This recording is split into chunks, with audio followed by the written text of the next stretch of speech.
Prime Asia TV ਦੇਖ ਰਹੇ ਹੋ ਤੁਸੀਂ ਤੇ ਮੈਂ ਹਾਂ ਤੁਹਾਡੇ ਨਾਲ ਕੁਲਦੀਪ ਕੌਰ। ਸ਼ੁਰੂਆਤ ਅਹਿਮ ਖਬਰ ਦੇ ਨਾਲ ਕਰਾਂਗੇ। ਪ੍ਰਿਯੰਕਾ ਗਾਂਧੀ ਨੂੰ ਪ੍ਰਧਾਨ ਮੰਤਰੀ ਵਜੋਂ ਕਾਂਗਰਸੀ ਲੀਡਰ ਵੇਖਣਾ ਚਾਹੁੰਦੇ ਨੇ। ਕਾਂਗਰਸ ਦੇ ਸੰਸਦ ਮੈਂਬਰ ਇਮਰਾਨ ਮਸੂਦ ਦਾ ਬਿਆਨ ਸਾਹਮਣੇ ਆਇਆ। ਇਮਰਾਨ ਮਸੂਦ ਨੇ ਕਿਹਾ ਕਿ ਪ੍ਰਿਯੰਕਾ ਨੂੰ ਪੀਐਮ ਬਣਾ ਕੇ ਦੇਖ ਲਓ, ਬੰਗਲਾਦੇਸ਼ ਦੇ ਮੋਦੀ ਵਾਂਗ ਚੁੱਪ ਨਹੀਂ ਰਹੇਗੀ। ਪ੍ਰਿਯੰਕਾ ਗਾਂਧੀ ਦੇ ਪਤੀ ਰॉबर्ट वाड्रा ਦਾ ਵੀ ਬਿਆਨ ਆਇਆ। रॉबर्ट वाड्रा ਨੇ ਕਿਹਾ ਕਿ ਸਮਾਂ ਆਉਣ ਤੇ ਪ੍ਰਿਯੰਕਾ ਗਾਂਧੀ ਪ੍ਰਧਾਨ ਮੰਤਰੀ ਬਣੇਗੀ।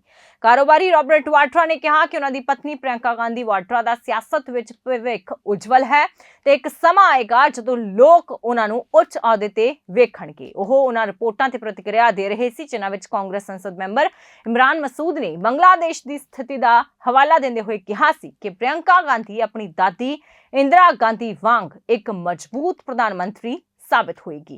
मसूद की टिप्पणी बारे पूछे जाने ते वाड्रा ने कहा कि मैनू लगता है कि प्रियंका ने भी अपनी दादी इंदिरा गांधी, अपने पिता राजीव गांधी ते सोनिया जी ते अपने भरा राहुल गांधी तो बहुत कुछ सीखिया है। लोग उन्हां दी प्रशंसा करते हैं, लोग देखते हैं कि उन्हां विच की कुछ है। जदों वो बोलते हैं तां दिलों बोलदी है प्रियंका गांधी। उन्हां विषयां ते बोलदी है जिन्हां नूं असल विच सुणन दी लोड़ है ते ओह उन्हां ते ही बहस करदी है। उन्हां ने भी कहा कि मैनूं लगदा है कि सियासत दे विच उन्हां दा भविख उज्जवल है। प्रियंका गांधी प्रधानमंत्री हैं क्या? बना दीजिए प्रियंका गांधी को प्रधानमंत्री। देखिए इंदिरा जी की तरह कैसे जवाब देकर आएंगी। वो प्रियंका गांधी है, उसके नाम के आगे गांधी लगा हुआ है। वो इंदिरा गांधी की पोती है।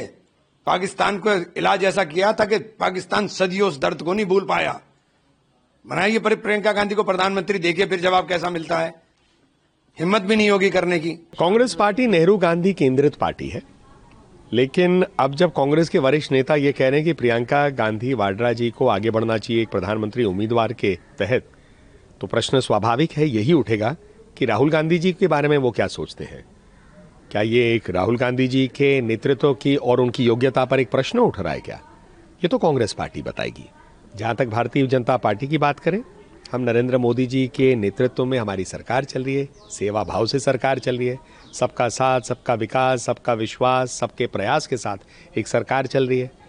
तो हम तो इसी मॉडल पे और जनता उस पे आशीर्वाद दे रही है। अब कांग्रेस को कौन से मॉडल पे चलना है, परिवार के अंदर किसको वो मानते हैं योग्य, ये कांग्रेस के नेता देखेंगे। मुझे ऐसा लगता है कि प्रियंका गांधी जी का जो तेवर है, जो उनकी राजनीति है, जो उनकी न्याय के प्रति सोच है, जो उनकी किसी के हक के लिए लड़ने की ताकत है, साहस है, वो बिल्कुल इंदिरा जी जैसा है।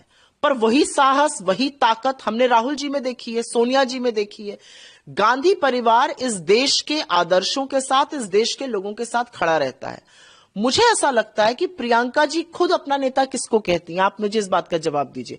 प्रियंका जी खुद कहती है मेरे नेता राहुल गांधी है, जैसे हम सबके नेता राहुल गांधी, वो हमारे आइडियोलॉजिकल फाउंटेन हेड हैं, उनको देखकर हमें प्रेरणा मिलती है। बिल्कुल प्रियंका जी हमारी लीडर है और एक महिला होने के नाते उनके अंदर जो साहस और सहानुभूति दोनों का मिश्रण है वो अद्भुत है। तो इसमें क्या कोई गलत कह दिया? बीजेपी तो हमें यह बताए कि ये जो नितिन नवीन जी आ गए, ये कहां से आ गए, जो सांप लौट रहे हैं धर्मेंद्र प्रधान से लेकर बाकी लोगों पर, उसका क्या हो रहा है, जो बातचीत बंद है अमित शाह और योगी जी की, उस पर क्या कहेंगे, जो तलवारें खिंची हुई हैं तमाम खेमों में, उस पर बीजेपी क्या कहेगी। मुझे लगता है कि इस इधर उधर की बात करने के बजाय प्रियंका जी ने जो मुद्दा उठाया है उस पर जवाब दे सरकार। क्या मुद्दा उठाया प्रियंका जी ने? प्रियंका जी ने कहा जिस तरह से दीपू नामक व्यक्ति की बांग्लादेश में निर्मम हत्या की गई वो स्वीकार्य नहीं है। भारत सरकार को स्टैंड लेना चाहिए, बांग्लादेश से बात करनी चाहिए, लोगों को उनकी सुरक्षा सुनिश्चित करनी चाहिए। इस पर जवाब देना। इधर उधर की गलियां क्या घूम रहे हैं बीजेपी वाले, जलेबी क्यों बना रहे हैं? जलंधर का एक नौजवान बॉर्डर पार करके पाकिस्तान पहुंच गया।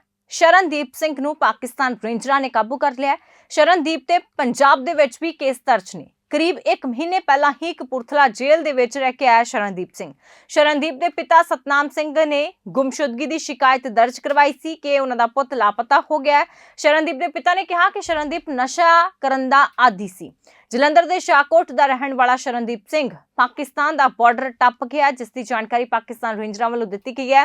ਪਾਕਿਸਤਾਨ ਰੇਂਜਰਾਂ ਨੇ ਦੱਸਿਆ ਕਿ ਪੰਜਾਬ ਦੇ ਕਸੂਰ ਜ਼ਿਲ੍ਹੇ ਦੇ ਇੱਕ ਸਰਹੱਦੀ ਪਿੰਡ ਤੋਂ ਇੱਕ ਭਾਰਤੀ ਨਾਗਰਿਕ ਨੂੰ ਗ੍ਰਿਫਤਾਰ ਕੀਤਾ ਗਿਆ ਹੈ। ਹਿਰਾਸਤ ਦੇ ਵਿੱਚ ਲੈਣ ਤੋਂ ਬਾਅਦ ਉਸ ਨੂੰ ਗੰਡਾ ਸਿੰਘ ਪੁਲਿਸ ਸਟੇਸ਼ਨ ਦੇ ਹਵਾਲੇ ਕੀਤਾ ਗਿਆ ਹੈ। ਪਾਕਿਸਤਾਨ ਰੇਂਜਰ ਨੇ ਹੱਥਕੜੀਆਂ ਵਿੱਚ ਨਜ਼ਰਬੰਦ ਵਿਅਕਤੀ ਦੀ ਇੱਕ ਤਸਵੀਰ ਵੀ ਜਾਰੀ ਕੀਤੀ ਹੈ। ਅਧਿਕਾਰੀਆਂ ਦੇ ਮੁਤਾਬਿਕ ਭਾਰਤੀ ਨਾਗਰਿਕ ਕਸੂਰ ਦੇ ਗੰਡਾ ਸਿੰਘ ਪੁਲਿਸ ਸਟੇਸ਼ਨ ਦੇ ਸਹਿਜੜਾ ਖੇਤਰ ਤੋਂ ਪਾਕਿਸਤਾਨੀ ਸਰਹੱਦ ਵਿੱਚ ਦਾਖਲ ਹੋਇਆ ਸੀ, ਜਿੱਥੇ ਉਸ ਨੂੰ ਹਿਰਾਸਤ ਦੇ ਵਿੱਚ ਲੈ ਲਿਆ ਗਿਆ।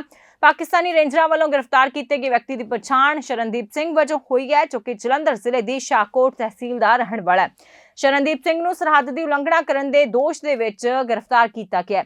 ਮਾਮਲੇ ਦੀ ਜਾਣਕਾਰੀ ਦਿੰਦੇ ਹੋਏ ਪਿਤਾ ਸਤਨਾਮ ਸਿੰਘ ਨੇ ਦੱਸਿਆ ਕਿ ਉਹਨਾਂ ਦਾ ਇਕਲੌਤਾ ਪੁੱਤ ਸ਼ਰਨਦੀਪ ਸਿੰਘ 2 ਨਵੰਬਰ ਨੂੰ ਘਰੋਂ ਆਪਣੇ ਦੋਸਤ ਨਾਲ ਗਿਆ ਸੀ, ਜਿਸ ਤੋਂ ਬਾਅਦ ਉਹ ਕਦੇ ਵੀ ਵਾਪਸ ਨਹੀਂ ਪਰਤਿਆ। ਉਸ ਦੀ ਕਾਫੀ ਭਾਲ ਕੀਤੀ ਗਈ। ਦੋਸਤ ਨੂੰ ਪੁੱਛਿਆ ਗਿਆ, ਜਦੋਂ ਉਸ ਦੀ ਕੋਈ ਉਗ-ਸੁਗ ਨਾ ਲੱਗੀ ਤਾਂ ਸ਼ਾਹਕੋਟ ਪੁਲਿਸ ਨੂੰ ਇਸ ਦੀ ਜਾਣਕਾਰੀ ਦਿੱਤੀ ਗਈ। ਇਸ ਉਪਰੰਤ ਦੋਸਤ ਕੋਲੋਂ ਹੀ ਪਤਾ ਲੱਗਿਆ ਹੈ ਕਿ ਉਹ ਆਪਣੇ ਦੋਸਤ ਸ਼ਰਨ ਨੂੰ ਗੱਡੀ ਰਾਹੀਂ ਭਾਰਤ-ਪਾਕਿਸਤਾਨ ਸਰਹੱਦ ਕੋਲ ਛੱਡ ਕੇ ਆਇਆ, ਜਿਸ ਬਾਰੇ ਸ਼ਰਨਦੀਪ ਸਿੰਘ ਨੇ ਹੀ ਉਸ ਨੂੰ ਕਿਹਾ ਸੀ। ਸਤਨਾਮ ਸਿੰਘ ਨੇ ਦੱਸਿਆ ਕਿ ਉਹਨਾਂ ਦਾ ਪੁੱਤ ਕਬੱਡੀ ਖਿਡਾਰੀ ਸੀ, ਪਰ ਇੱਕ ਹਾਦਸੇ ਮਗਰੋਂ ਉਹ ਕਬੱਡੀ ਨਹੀਂ ਖੇਡ ਸਕਿਆ ਤੇ ਹੌਲੀ-ਹੌਲੀ ਨਸ਼ਿਆਂ ਦੀ ਦਲਦਲ ਵਿੱਚ ਧਸ ਗਿਆ। ਸ਼ਰਨਦੀਪ ਸਿੰਘ ਤੇ ਲੜਾਈ ਝਗੜੇ ਸੰਬੰਧੀ ਸ਼ਾਹਕੋਟ ਪੁਲਿਸ ਵੱਲੋਂ ਇੱਕ FIR ਦਰਜ ਕੀਤੀ ਗਈ ਹੈ, ਜਿਸ ਮਾਮਲੇ ਵਿੱਚ ਉਹ ਕਪੂਰਥਲਾ ਜੇਲ੍ਹ ਤੋਂ ਹਾਲੇ 1 ਮਹੀਨਾ ਪਹਿਲਾਂ ਹੀ ਬਾਹਰ ਆਇਆ ਸੀ। ਸਤਨਾਮ ਸਿੰਘ ਨੇ ਦੱਸਿਆ ਹੈ ਕਿ ਉਹਨਾਂ ਦਾ ਪੁੱਤ ਜਦੋਂ ਲਾਪਤਾ ਹੋਇਆ ਤਾਂ ਸਾਨੂੰ ਇਹ ਲੱਗਾ ਕਿ ਇਹ ਸ਼ਾਇਦ ਨਸ਼ੇ ਦੀ ਲੋੜ 'ਚ ਇੱਧਰ-ਉੱਧਰ ਚਲਾ ਗਿਆ ਹੋਵੇਗਾ, ਪਰ ਜਦੋਂ ਉਸ ਤੇ ਪਾਕਿਸਤਾਨ ਜਾਣ ਦੀਆਂ ਖਬਰਾਂ ਆਈਆਂ ਤਾਂ ਉਹ ਖੁਦ ਵੀ ਹੈਰਾਨ ਰਹਿ ਗਏ। ਉਹਨਾਂ ਨੇ ਇਸ ਸੰਬੰਧੀ ਸ਼ਾਹਕੋਟ ਪੁਲਿਸ ਦੇ ਨਾਲ ਸੰਪਰਕ ਕੀਤਾ। ਸਤਨਾਮ ਸਿੰਘ ਨੇ ਕੇਂਦਰ ਸਰਕਾਰ ਤੋਂ ਅਪੀਲ ਕਰਦੇ ਹੋਏ ਆਪਣੇ ਪੁੱਤ ਨੂੰ ਵਾਪਸ ਭਾਰਤ ਲਿਆਉਣ ਦੀ ਮੰਗ ਕੀਤੀ ਹੈ। ਚੰਡੀਗੜ੍ਹ ਦੀ ਸਿਆਸਤ ਦੇ ਨਾਲ ਜੁੜੀ ਹੋਈ ਵੱਡੀ ਖਬਰ ਹੈ। ਮੇਅਰ ਚੋਣ ਤੋਂ ਪਹਿਲਾਂ ਵੱਡੀ ਸਿਆਸੀ ਹਲਚਲ ਵੇਖਣ ਨੂੰ ਮਿਲੀ ਹੈ। ਬੀਜੇਪੀ ਦੇ ਵਿੱਚ ਆਮ ਆਦਮੀ ਪਾਰਟੀ ਦੇ 2 ਕੌਂਸਲਰ ਸ਼ਾਮਲ ਹੋ ਗਏ ਨੇ। ਸੁਮਨ ਦੇਵੀ ਤੇ ਪੂਨਮ ਬੀਜੇਪੀ 'ਚ ਸ਼ਾਮਲ ਹੋ ਗਏ ਨੇ। ਤਾਂ ਚੰਡੀਗੜ੍ਹ ਵਿੱਚ ਮੇਅਰ ਅਤੇ ਡਿਪਟੀ ਮੇਅਰ ਦੀਆਂ ਚੋਣਾਂ ਤੋਂ ਪਹਿਲਾਂ ਆਮ ਆਦਮੀ ਪਾਰਟੀ ਨੂੰ ਵੱਡਾ ਝਟਕਾ ਲੱਗਿਆ ਹੈ। 2 ਕੌਂਸਲਰ ਪਾਰਟੀ ਛੱਡ ਕੇ ਭਾਜਪਾ 'ਚ ਸ਼ਾਮਲ ਹੋ ਗਏ ਨੇ। ਸੁਮਨ ਦੇਵੀ ਤੇ ਪੂਨਮ ਭਾਜਪਾ ਦਫ਼ਤਰ ਦੇ ਵਿੱਚ ਪਾਰਟੀ 'ਚ ਸ਼ਾਮਲ ਹੋਈਆਂ। ਰਿਪੋਰਟਾਂ ਅਨੁਸਾਰ ਚੰਡੀਗੜ੍ਹ ਨਗਰ ਨਿਗਮ ਦੇ ਲਈ ਮੇਅਰ, ਸੀਨੀਅਰ ਡਿਪਟੀ ਮੇਅਰ ਅਤੇ ਡਿਪਟੀ ਮੇਅਰ ਦੀਆਂ ਚੋਣਾਂ ਹੋਣੀਆਂ ਨੇ। ਹਾਲਾਂਕਿ ਇਸ ਤੋਂ ਪਹਿਲਾਂ ਹੀ ਬੁੱਧਵਾਰ ਨੂੰ ਉਤਲ-ਪੁਥਲ ਵੇਖਣ ਨੂੰ ਮਿਲੀ। ਚੰਡੀਗੜ੍ਹ ਨਗਰ ਨਿਗਮ ਵਿੱਚ ਇਸ ਸਮੇਂ ਭਾਜਪਾ ਦੀ ਇੱਕ ਮਹਿਲਾ ਮੇਅਰ ਹੈ। ਆਮ ਆਦਮੀ ਪਾਰਟੀ ਕੋਲ ਪਹਿਲਾਂ 13 ਕੌਂਸਲਰ ਸਨ, ਪਰ ਹੁਣ 2 ਪਾਰਟੀ ਛੱਡ ਚੁੱਕੇ ਨੇ। ਇਸ ਤੋਂ ਇਲਾਵਾ ਕਾਂਗਰਸ ਕੋਲ 6 ਕੌਂਸਲਰ ਨੇ ਤੇ 1 ਸੰਸਦ ਮੈਂਬਰ ਦੀ ਵੋਟ ਹੈ। ਭਾਜਪਾ ਕੋਲ ਪਹਿਲਾਂ 16 ਕੌਂਸਲਰ ਸਨ ਤੇ ਹੁਣ 2 ਹੋਰ ਪਾਰਟੀ ਵਿੱਚ ਸ਼ਾਮਲ ਹੋ ਗਏ ਨੇ। ਕੌਂਸਲਰਾਂ ਅਤੇ 1 ਸੰਸਦ ਮੈਂਬਰ ਦੀ ਕੁੱਲ ਗਿਣਤੀ 35 ਹੈ, ਜੋ ਕਿ 19 ਦਾ बहुमत है। बिल्कुल जी, मेरा नाम पूनम है और मैं ward number 16 sector 25 Chandigarh NC हूँ। और मैं भाजपा में अपने जो डेवलपमेंट है, जो काम है वार्ड के, उनके रिगार्डिंग अपने भारतीय जनता पार्टी में ज्वाइनिंग की है, क्योंकि मेरे जो काम थे वो कभी पहले अधूरे रह चुके हैं, जो 4 सालों में हुए नहीं है। वैसे मैं बहुत कोशिश भी की है, धीरे धीरे थोड़े हुए हैं, थोड़े जो रह गए, जो नहीं हुआ, मैं अब भारतीय जनता पार्टी से उम्मीद रखती हूँ कि वो हमारे काम जो हैं वो करवाएं। आपसे किनारा करने का क्या कारण था? किनारा करने का मतलब आम आदमी पार्टी से ये था कि वो हमारे को पूछते नहीं थे, क्योंकि काफ़ी जैसे अलायंस हुआ है और कांग्रेस जैसे आम आदमी पार्टी का अलायंस हुआ है, वो उन्हीं से ही मतलब तालमेल बना के रखते हैं, हमारे को नहीं पूछते थे। देखिए जी, मेरा पार्टी ज्वाइन करने का ये नहीं है कि पहले किसी पार्टी से, पिछली पार्टी से कोई मनमुटाव है। बस मेरी फैमिली रही है BJP party, Bharatiya Janata party के साथ मेरे हस्बैंड ने काम किया है। हमारे जो पुराने सीनियर लीडर बैठे हैं श्री संजय टंडन जी, उनके साथ मेरे हस्बैंड ने इतना काम किया। हमेशा से हमारे संजय टंडन जी उनके मार्गदर्शक रहे हैं। बस वो मेरी फैमिली में देखो कुछ चलता रहता, कभी ये होता है कि मनमुटाव हो जाता है, लेकिन ये मेरा घर वापसी है। ਬਠਿੰਡਾ ਦੇ ਰਾਮਪੁਰਾ 'ਚ ਲੁੱਟ ਦੀ ਵਾਰਦਾਤ ਹੋਈ ਹੈ। ਸਵੇਰ ਦੀ ਸੈਰ ਕਰਦੇ ਹੋਏ ਪ੍ਰੋਫੈਸਰ ਨੂੰ ਲੁਟੇਰਿਆਂ ਨੇ ਅਗਵਾ ਕਰ ਲਿਆ। ਅਗਵਾ ਕਰਕੇ ਕੈਸ਼ ਲੁੱਟਿਆ, ਫੋਨ ਲੈ ਲਿਆ, ਕੁੱਟਮਾਰ ਕਰ ਆਨਲਾਈਨ ਟ੍ਰਾਂਜੈਕਸ਼ਨ ਦੀ ਵੀ ਕੋਸ਼ਿਸ਼ ਕੀਤੀ ਗਈ ਹੈ। ਜ਼ਖਮੀ ਹਾਲਤ ਦੇ ਵਿੱਚ ਪ੍ਰੋਫੈਸਰ ਨੂੰ ਰਾਹ 'ਚ ਸੁੱਟ ਕੇ ਮੁਲਜ਼ਮ ਫਰਾਰ ਹੋ ਗਏ। ਪੂਰਾ ਦਿਨ ਬੰਦਕ ਬਣਾ ਕੇ ਰੱਖਿਆ, ਰਾਤ ਨੂੰ ਸੜਕ ਤੇ ਸੁੱਟ ਦਿੱਤਾ। ਜ਼ਖਮੀ ਪ੍ਰੋਫੈਸਰ ਨੂੰ ਹਸਪੀਟਲ ਪਹੁੰਚਾਇਆ ਗਿਆ ਹੈ। ਤਾਂ ਪ੍ਰਗਟ ਸਿੰਘ ਕਾਂਗਰਸੀ ਲੀਡਰ ਨੇ ਉਹਨਾਂ ਨੇ ਟਵੀਟ ਕਰਦਿਆਂ ਹੋਇਆਂ ਸਵਾਲ ਖੜੇ ਕੀਤੇ ਨੇ। ਟਵੀਟ ਕਰਦਿਆਂ ਹੋਇਆਂ ਉਹਨਾਂ ਨੇ ਲਿਖਿਆ ਹੈ, ਪੰਜਾਬ 'ਚ ਸਿੱਖਿਆ ਅਤੇ ਅਧਿਆਪਕ ਹੁਣ ਸੁਰੱਖਿਅਤ ਨਹੀਂ। ਰਾਮਪੁਰਾ ਫੂਲ ਵਿੱਚ ਸਵੇਰ ਦੀ ਸੈਰ ਲਈ ਨਿਕਲੇ ਇੱਕ ਪ੍ਰੋਫੈਸਰ ਨੂੰ 3 ਅਣਪਛਾਤੇ ਵਿਅਕਤੀਆਂ ਨੇ ਕਾਰ ਵਿੱਚ ਅਗਵਾ ਕਰ ਲਿਆ। ਉਸ ਤੇ ਬੇਰਹਿਮੀ ਨਾਲ ਹਮਲਾ ਕੀਤਾ ਗਿਆ ਤੇ ਆਨਲਾਈਨ ਪੈਸੇ ਟ੍ਰਾਂਸਫਰ ਕਰਨ ਦੀ ਕੋਸ਼ਿਸ਼ ਕਰਨ ਲਈ ਮਜਬੂਰ ਕੀਤਾ ਗਿਆ।